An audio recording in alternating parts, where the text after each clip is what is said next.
Ese domingo por la mañana, cuando bajé a la cocina en bata para prepararme un café, me encontré con un hombre en calzoncillos abriendo la nevera. Alto, moreno, tatuado en la espalda. Ni se sobresaltó. Se giró, me miró a los ojos y dijo, como si nada, ¿tú eres Laura? Me quedé parada. Pensé que estaba soñando o que se había colado un vecino borracho. Pero no. Ese hombre sabía exactamente dónde estaba. Lo peor fue lo que pasó después. Detrás de él, en pijama y descalza, apareció Clara, mi hija de 10 años. Mamá, ¿puede Pablo hacerme un zumo también? Yo no respondí. Ni a él, ni a ella. Me di media vuelta, subí a mi habitación y cerré la puerta. Encendí el móvil, miré la hora, 8:17 de la mañana. Sergio, mi marido, no estaba en casa. Dijo que se iba el sábado por la noche a casa de su hermano a ver el fútbol, que no lo esperara. Eso me dijo. Tardé 5 minutos en juntar el valor para bajar otra vez. El tipo seguía ahí, con un vaso de zumo en la mano, como si fuera parte del mobiliario. Clara ya se había ido al salón a ver dibujos. ¿Dónde está Sergio?, le solté. En teoría, en tu vida, respondió. Pero anoche no durmió aquí, por si te interesa. El descaro fue tan limpio que me dejó sin palabras. Él se encogió de hombros y se fue al baño como si fuera su casa. Yo me senté a la mesa sin saber si reírme, llorar o romper el vaso contra la pared. En ese momento no sabía quién era ese hombre, cuánto tiempo llevaba viniendo a mi casa, si era un amante de Sergio o qué. Pero lo que sí supe, de inmediato, fue que todo había cambiado. Esa mañana, después de que el desconocido se fuera sin despedirse, esperé a que Sergio volviera. Volvió al mediodía, como si nada. Traía una bolsa de croissants de la panadería del centro, su típica costumbre de los domingos, como si no me hubiera dejado sola con un desconocido medio desnudo. Como si Clara no lo hubiera visto. ¿Y Pablo?, le pregunté. No lo llamé ese tipo. Lo llamé por su nombre, a propósito. Sergio levantó una ceja, sin sorpresa. Te lo presentó Clara, me dijo, como si habláramos de un amigo del colegio. Sí. Me pidió que le hiciera un zumo. Sergio se encogió de hombros y puso los croissants en la mesa. Me pareció bien que durmiera aquí. Llegamos tarde y no tenía coche. ¿Llegaron tarde de dónde? Del bar. El bar. Con mi hija durmiendo en casa. Estaba dormida cuando llegamos. No pasa nada, Laura. No hagas un drama. Yo lo miraba en silencio. No por lo que me decía, sino por la forma en la que lo decía. Tranquilo. Como si lo nuestro ya no fuera algo que tuviera que cuidarse, que protegerse. Como si mi opinión ya no importara. Y ahí me di cuenta de lo que había pasado realmente. No es que Sergio tuviera una aventura. Es que yo había dejado de existir para él. Pablo no era un error. Era parte de su nueva vida, y yo seguía metida en la antigua. A partir de ahí, lo que pasó fue raro. No hubo una conversación clara, ni un te tengo que contar algo. No. Fue una especie de convivencia tensa y absurda. Sergio seguía con su rutina, y yo con la mía, pero con Pablo apareciendo de vez en cuando. A veces para cenar, a veces para tomar algo rápido. Y yo fingiendo normalidad. Por Clara. Porque uno cree que está protegiendo a sus hijos cuando evita la guerra, pero lo que estaba haciendo era mentirme. No sé exactamente en qué momento me partí por dentro. Pero fue entre la noche en que Pablo se quedó a dormir por segunda vez, ya con ropa limpia, lo que me hizo pensar que tenía cosas aquí, y la noche en que Clara le pidió ayuda con los deberes. Ahí fue cuando me rompí. No lo hablé con nadie. Ni con mi hermana, ni con mi madre. Me daba vergüenza. ¿Cómo explicas que hay un tipo desayunando en tu cocina mientras tu marido lo trata como si fuera parte de la familia? ¿Cómo asumes que no te están engañando en secreto, sino a plena luz del día? Me convertí en una sombra.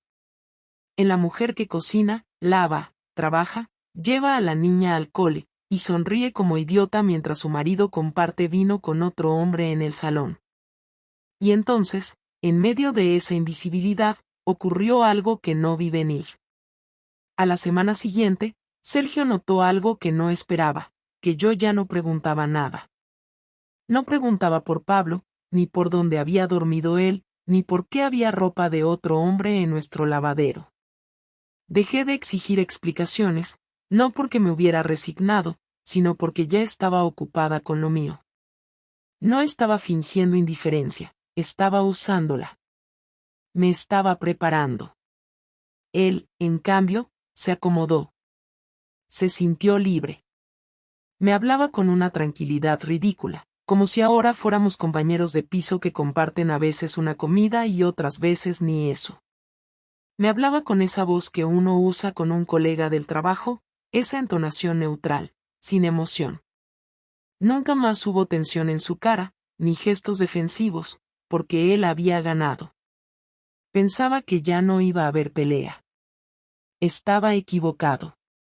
Había aceptado que yo había perdido interés, pero no imaginaba que yo también podía cambiar las reglas del juego. Una noche, Clara dormía en casa de una amiga. Sergio estaba en el salón, bebiendo una copa de vino y viendo una película francesa con subtítulos, como si de pronto fuera intelectual. Entré al salón, me senté en el otro extremo del sofá, no dije nada durante 10 minutos. Él tampoco. Hasta que pausó la película y me preguntó si quería algo. Le respondí que sí, que me pasara el control remoto. Y cuando me lo dio, le dije, sin mirarlo, ¿qué pensaría Clara si supiera lo que pasa cuando ella no está? No lo dije como amenaza. Lo dije como quien suelta un pensamiento al aire. Pero él se tensó, y por primera vez desde que todo había empezado, dejó de actuar. Me miró. Supo que esa frase no era decorativa. Me preguntó qué quería decir. No le respondí. Me levanté y me fui a la cocina, como si no fuera importante. Pero lo era. Era el inicio. Al día siguiente, empecé a llegar más tarde a casa. 2 días después, ya no cenaba allí. Y una semana más tarde, empecé a salir los fines de semana. No daba explicaciones. Si él podía tener compañía cuando le daba la gana, yo también. Y si Pablo podía caminar en calzoncillos por mi casa, alguien más podía ver mi ropa interior en otro lugar. Fue en una de esas noches que conocí a Víctor. Nada espectacular. No era joven, no era guapo, no era Pablo. Pero tenía algo que hacía mucho tiempo no encontraba en nadie: atención. Me escuchó sin interrumpirme, no intentó impresionarme, no me vendió ninguna historia. Me dijo que estaba divorciado, que no tenía ganas de volver a vivir con nadie, pero que le gustaban las mujeres que no mienten. Y esa frase, dicha sin rodeos, fue la que me hizo decidir.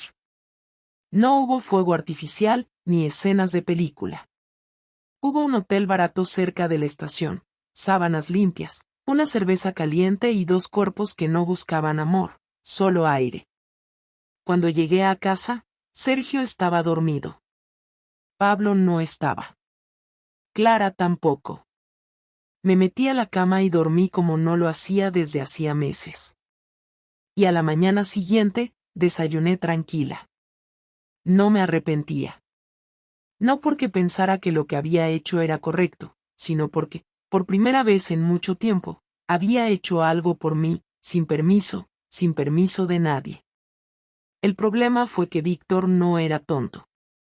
Notó que yo necesitaba más que un escape.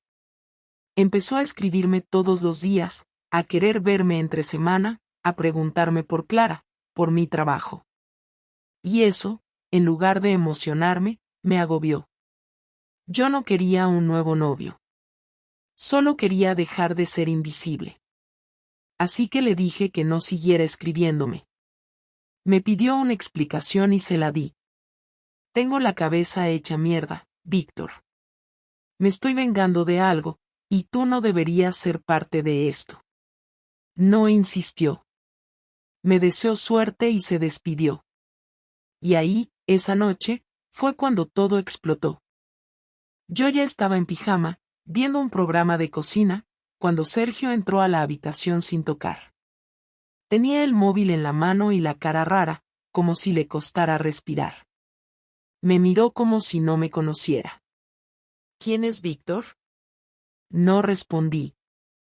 Me recosté en la almohada y le pregunté. ¿Tú me preguntaste eso en serio? Sí, Laura. Quiero saber quién es. ¿Y tú quieres que hablemos de nombres propios? No es lo mismo. No, claro. Porque tú traes hombres a casa, delante de nuestra hija, y yo ni me molesto en saber cómo se llaman. Pero tú descubres un mensaje viejo y te conviertes en juez del universo. Se sentó al borde de la cama. No sabía si estaba enojado o herido. No supe si me dolía su cara o si me daba igual. ¿Te acostaste con él? Sí. Lo dije así. Sin pausa, sin pena. Sergio se levantó sin decir nada. Salió de la habitación, se encerró en el baño, y no volvió a hablarme hasta la mañana siguiente. Pero esa noche, por primera vez en mucho tiempo, fui yo quien sintió el control. Ya no era la víctima. Y aunque no me sentía orgullosa, tampoco sentía culpa. Solo una calma rara, parecida al silencio después de un grito. Sergio no habló durante 2 días. No fue un silencio tenso, fue algo más seco, más administrativo. Me saludaba por cortesía, se encargaba de Clara como siempre, hacía café por la mañana, se duchaba, se iba al trabajo. Pero no me miraba. No me preguntaba nada. Yo tampoco hablaba. En casa no había peleas ni reproches, solo ese tipo de calma que es más incómoda que los gritos. Clara notó algo, preguntó por qué ya no comíamos los 3 juntos, y Sergio contestó que teníamos trabajo acumulado. Yo no lo desmentí. Era más fácil seguir el guión que intentar explicarle a una niña que sus padres ya no se reconocían ni como pareja ni como personas. El jueves, después de cenar, él me dijo que necesitábamos hablar. Lo dijo con voz baja, sin levantar la mirada del plato. Recogió los cubiertos, los llevó al fregadero, se secó las manos en el trapo y me pidió que lo acompañara al salón. Se sentó en el sofá, cruzó los brazos y esperó. Yo sabía lo que venía, pero igual me senté. Durante unos segundos no dijo nada. Se notaba que estaba conteniendo algo, que quería mantener el control pero no podía decidir cómo empezar. Solo quiero que me digas por qué, dijo por fin, sin mirarme. No para perdonarte, no para discutir, solo quiero entender. ¿Entender qué? Le respondí. ¿Por qué lo hice o por qué ya no te importa? ¿Por qué lo hiciste? Repitió. Porque yo no entiendo si ya no me quieres, pero esto fue humillarme. No fue por humillarte, dije. Fue por recordarme que sigo viva. Podías habérmelo dicho. ¿Y tú me habrías escuchado? Porque llevas 1 año sin escuchar nada que no venga de ti mismo. Me miró por fin. Tenía los ojos rojos, no sé si por cansancio o por rabia. Dijo que eso no era excusa, que todos los matrimonios pasan por etapas difíciles, que él también se sentía solo, que yo no lo sabía porque nunca preguntaba. Me reí, no por burla, sino por agotamiento. Él me acusó de reírme, de no tomar en serio lo que habíamos construido, de destruir la confianza, de arruinarlo todo. Dijo que lo mío con ese tal Víctor era asqueroso, que ni siquiera había tenido la decencia de esconderlo bien. Me levanté, le pedí que bajara la voz porque Clara estaba dormida. Él no lo hizo. No tengo por qué callarme. Eres tú la que debería estar callada. Ah, sí. ¿Y qué pasa con Pablo? ¿También debería callarme por eso? Se detuvo. Fue como si hubiera recibido un golpe invisible. Abrió la boca, pero no salió nada. Intentó decir que no era lo mismo, que él no había cruzado esa línea, que no había hecho nada con Pablo, que solo era un amigo, que exageraba. Me acerqué, le hablé cerca, sin gritar. No me tomes por idiota. No hace falta acostarse con alguien para destruir algo. Tú lo hiciste cuando lo trajiste a nuestra casa, cuando dejaste que nuestra hija lo viera en tu lugar, cuando me borraste de tu vida sin avisar.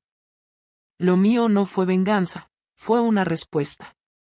Él se levantó de golpe, me pidió que no dramatizara, que lo nuestro podía arreglarse, que podía perdonarme si de verdad lo quería. Le pregunté si eso significaba que él también se arrepentía. No respondió. Solo dijo que quería las cosas claras, que necesitaba saber si había terminado todo o si todavía quedaba algo entre nosotros. No supe qué decir. Había una parte de mí que todavía lo reconocía como el hombre con el que compartí casi 15 años, el padre de mi hija, el que me cuidó cuando tuve miedo. Pero otra parte ya no sentía nada. Le dije que no podía prometerle nada, que no sabía si todavía quería seguir. Me miró como si hubiera escuchado una sentencia. Dijo que necesitaba aire, que iba a dormir al sofá. Y así lo hizo. Desde esa noche, ya no volvió a la cama. Durante los días siguientes, empezó a actuar de forma distinta. No hablaba, pero observaba todo. Revisaba los horarios, miraba el reloj cuando salía de casa, anotaba cosas en su cuaderno. Lo hacía con disimulo, pero yo lo notaba. No lo confronté. Supuse que estaba buscando una manera de vengarse o de tener control sobre algo, y tenía razón. El domingo por la mañana lo descubrí en el despacho imprimiendo algo. No se dio cuenta de que lo observaba desde el pasillo. Era un correo electrónico con mi nombre en el asunto y un archivo adjunto. Alcancé a leer solo una frase, documentación completa, según lo solicitado. No pregunté. No quise adelantarme. Si iba a hacer algo, prefería saber hasta dónde llegaría. Esa tarde, cuando salí a hacer la compra, me llamó Víctor. No lo había vuelto a ver desde nuestra última conversación, pero me dijo que necesitaba avisarme de algo. Dijo que un tipo se le había presentado en el taller, que le había preguntado por mí, que lo había grabado con el móvil y que, cuando le dijo que no tenía nada que decir, el tipo lo insultó y se fue. Le pedí que me describiera al hombre. Dijo que era alto, delgado, con barba corta y camisa azul. Era Sergio. No lo dudé. Le pedí a Víctor que no hiciera nada, que no lo provocara. Me pidió que hablara con él, que lo frenara. Le prometí que lo haría, pero no sabía cómo. Cuando volví a casa, Sergio estaba cocinando. Hacía años que no lo hacía. Había preparado pasta, su plato preferido. La mesa estaba puesta. Me dijo que quería cenar conmigo, que necesitábamos hacerlo por Clara. Me senté sin discutir. Cenamos casi en silencio. A mitad de la cena, me dijo que había pensado en todo, que había aceptado su parte de culpa, pero que también creía que no podía seguir viviendo con alguien que no lo respetaba. Me preguntó si estaba dispuesta a asumir las consecuencias de mis actos. Le dije que sí. Sonrió de una forma que no me gustó. Perfecto, entonces no te sorprendas por lo que venga, dijo. Todos pagamos nuestras decisiones. No supe si lo decía como amenaza o como aviso, pero esa noche, cuando lo vi dormir en el sofá con el portátil encendido y un correo sin cerrar, entendí que había empezado algo que ya no podía detenerse. El lunes, Sergio se levantó más temprano de lo habitual. Desayunó en silencio, Se vistió con una camisa blanca que no usaba desde hacía años y salió de casa sin decir a dónde iba. No era raro que lo hiciera, pero algo en su manera de caminar me dejó incómoda, como si tuviera un propósito que no quería compartir. Pasé el día intentando concentrarme en el trabajo del despacho, pero no podía dejar de pensar en él, en esa sonrisa extraña del día anterior, en sus palabras antes de dormir. Cuando regresé a casa, Clara estaba en su habitación haciendo los deberes, y Sergio estaba sentado en el comedor con una carpeta abierta frente a él. No levantó la mirada cuando entré, solo dijo que necesitaba hablar conmigo cuando Clara se durmiera. No me preguntó cómo estaba, ni siquiera fingió cortesía. Fui directa a mi cuarto, me cambié y esperé. Esa noche, cuando Clara se metió en la cama, bajé al comedor. La carpeta seguía en la mesa. Sergio la abrió despacio, sacó varios papeles y me los empujó hacia adelante. Eran copias impresas de mensajes entre Víctor y yo, correos del trabajo, fotos de cuando salíamos del hotel. Todo perfectamente ordenado. Me senté. No reaccioné. Sabía que negarlo era inútil. Le pregunté de dónde había sacado todo eso.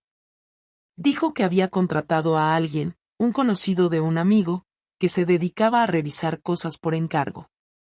No lo dijo con orgullo, lo dijo con calma, con esa serenidad de quien cree estar haciendo justicia. Ya no hace falta fingir, dijo. Ya tengo lo que necesito. Le pregunté para qué lo necesitaba. Me miró fijo, sin pestañear.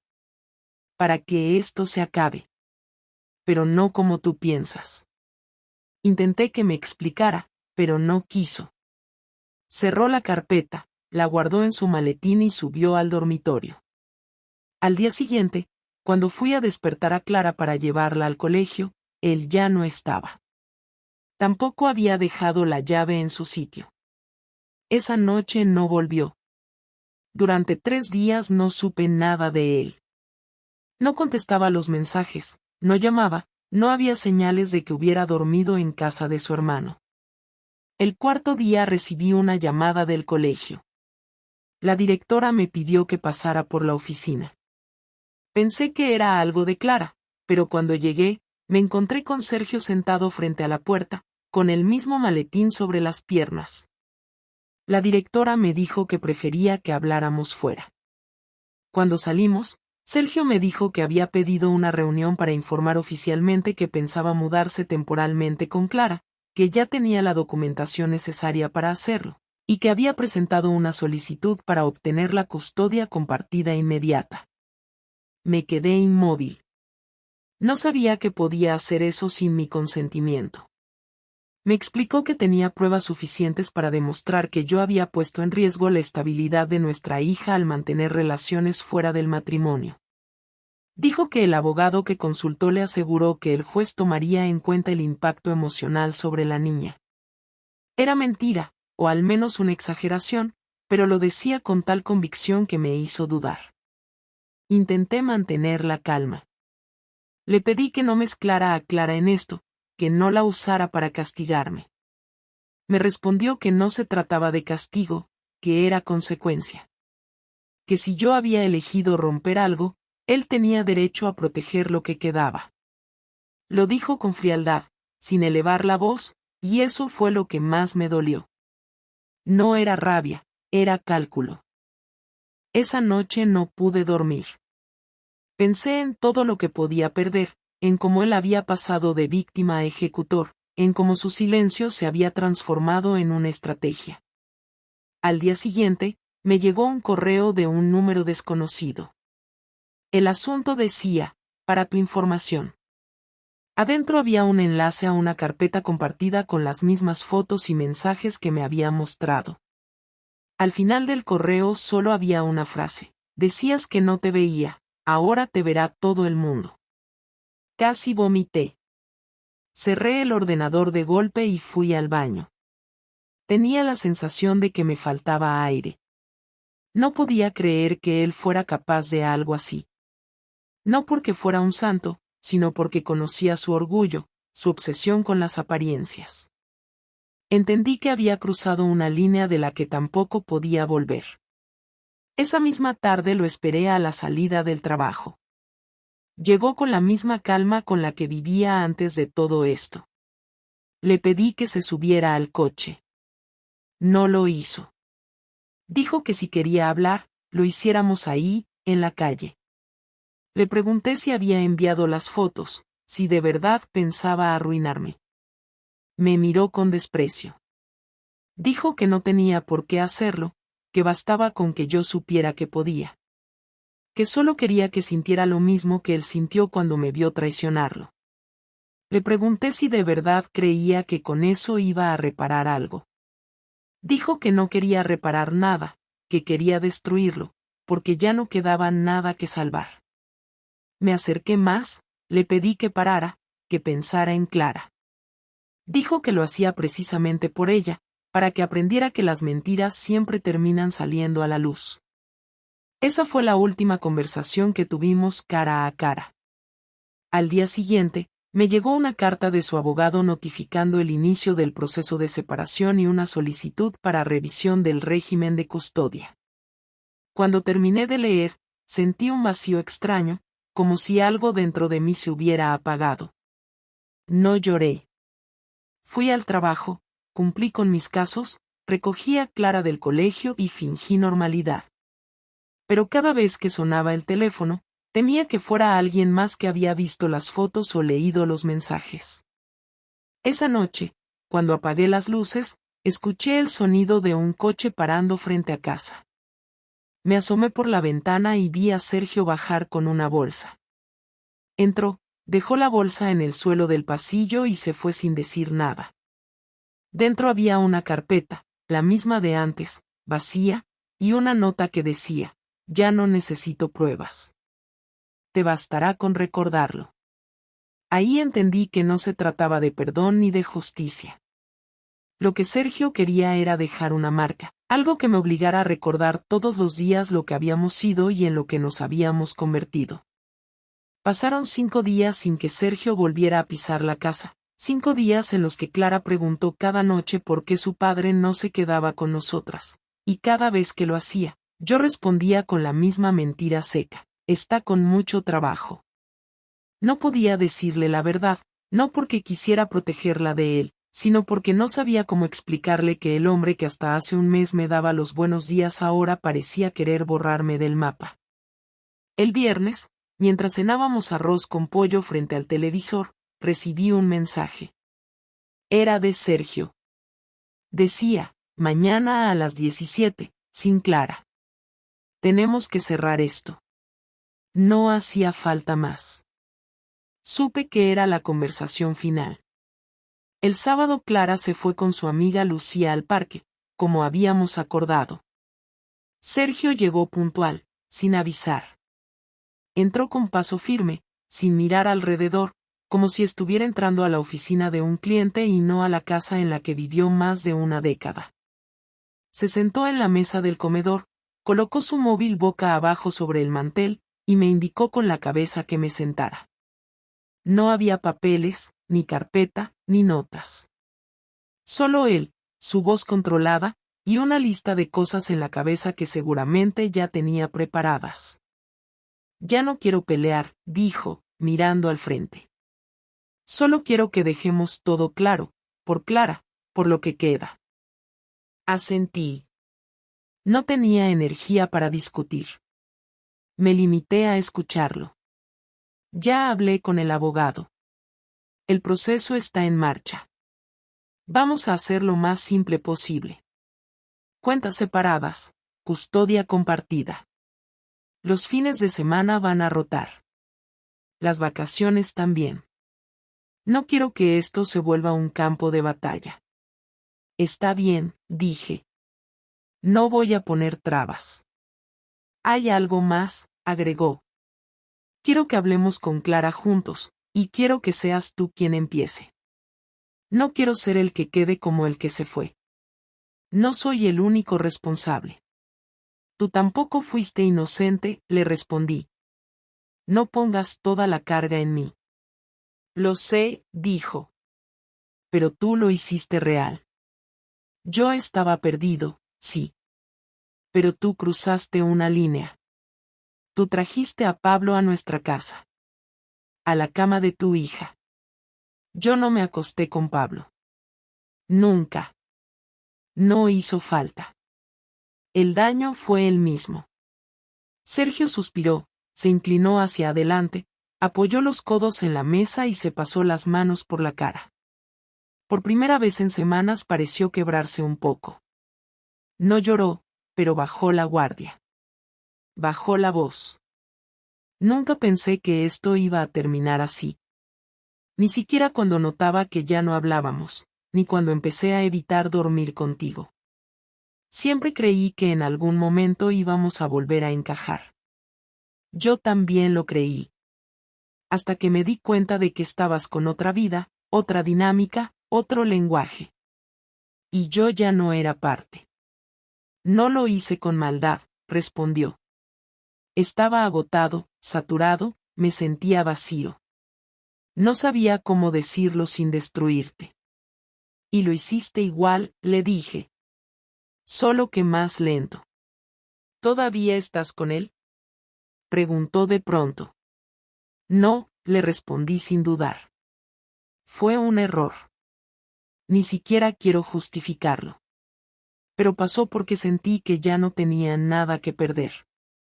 Ya no confío en ti, Laura. Y creo que tú tampoco confías en mí. No, admití. No confío en ti. No desde que empezaste a mirarme como a una extraña. Hubo un silencio largo. Ni él ni yo teníamos más argumentos, más reproches, más frases hechas. Solo quedaba la evidencia de todo lo que habíamos perdido. No vamos a volver, dijo. Pero todavía podemos decidir cómo terminar esto. Clara tiene derecho a crecer sin vernos destrozándonos. Estoy de acuerdo.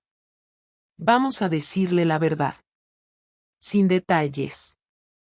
Solo lo que necesita saber. Que ya no vamos a vivir juntos, pero que los dos vamos a estar ahí para ella. Y que esto no es culpa de nadie. ¿De verdad puedes decir eso sin hipocresía? Le pregunté. No es por ti. Es por ella. Si empiezo a señalar con el dedo, Clara va a crecer creyendo que el amor se destruye con una firma. Y no quiero que aprenda eso. Me quedé callada. No porque no tuviera nada que decir, sino porque entendí que ya estaba todo dicho. No íbamos a perdonarnos. No íbamos a comprendernos. Solo nos quedaba administrar el final con el menor daño posible. Y aunque no lo admitiera en voz alta, agradecí que al menos él pensara en nuestra hija con esa frialdad organizada que siempre había tenido. Porque yo ya no podía. Yo estaba demasiado cansada. ¿Quieres que le hablemos hoy? Le pregunté. Sí. Mejor que sea ahora. Así ella no tiene tiempo de inventarse fantasías. Está bien. Llama cuando estés listo. Sergio se levantó. Me miró por última vez antes de salir al pasillo. No hubo abrazo, ni apretón de manos, ni disculpa. Solo una mirada larga que no buscaba reconciliación, sino cierre. Y eso fue lo que me hizo sentir que todo, finalmente, se estaba acabando. Después de hablar con Clara esa tarde, todo en casa cambió de forma definitiva. Fue una conversación dura, directa, breve. Le dijimos que ya no íbamos a vivir juntos, que ella tendría 2 casas, que podría vernos a los dos sin problema, y que nada de esto era por culpa suya. Nos escuchó sin llorar, sin interrumpir, sin hacer preguntas. Solo asintió y preguntó con quién se quedaría el próximo fin de semana. No hubo drama, no hubo rabieta, y eso fue lo que más dolió. Esa reacción suya tan controlada era una señal clara de cuánto tiempo llevaba sintiendo que algo no iba bien. Cuando se fue a su habitación, Sergio se quedó en la sala hasta que salió el padre de la amiga a recogerla. No cruzamos palabra. Cuando la puerta se cerró, Supe que no lo volvería a ver en ese espacio, ni como pareja ni como residente. Era un cierre que ya no tenía vuelta atrás. Esa noche cené sola, sin televisión, sin móvil, sin distracciones. Comí despacio, limpié la mesa, fregué los platos y me senté frente a la ventana a mirar la calle vacía. No lloré. No sentí rabia. No sentí alivio. Solo una especie de vacío raro que no era tristeza ni paz, algo más parecido a una pausa obligada.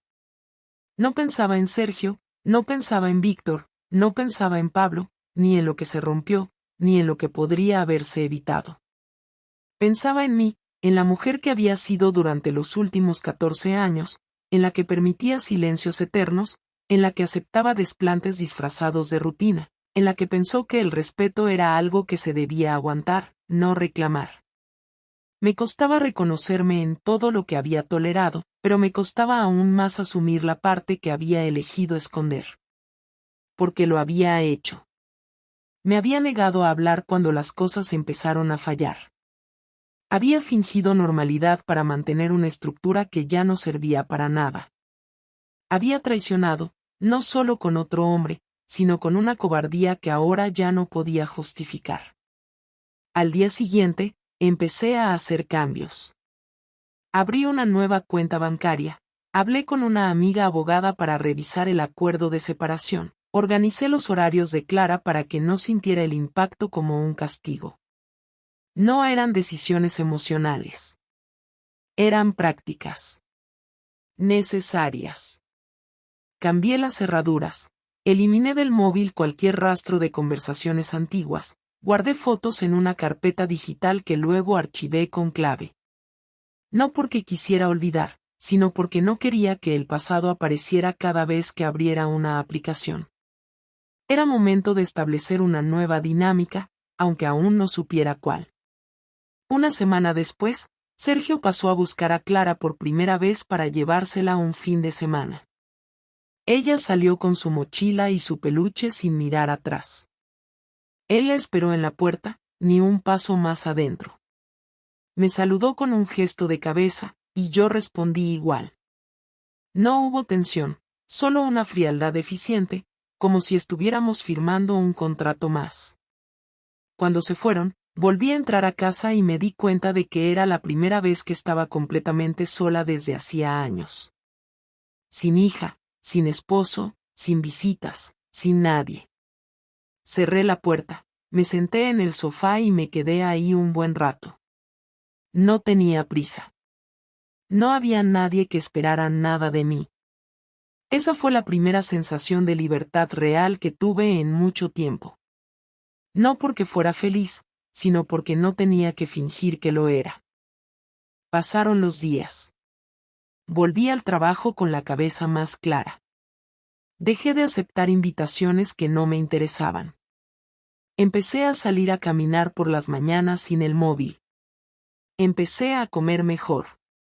No me refugié en nada para distraerme.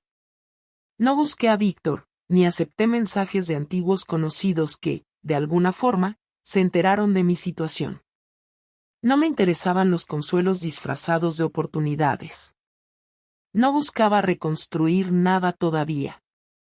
Quería aprender a estar bien sola. Y no por castigo, sino por limpieza mental.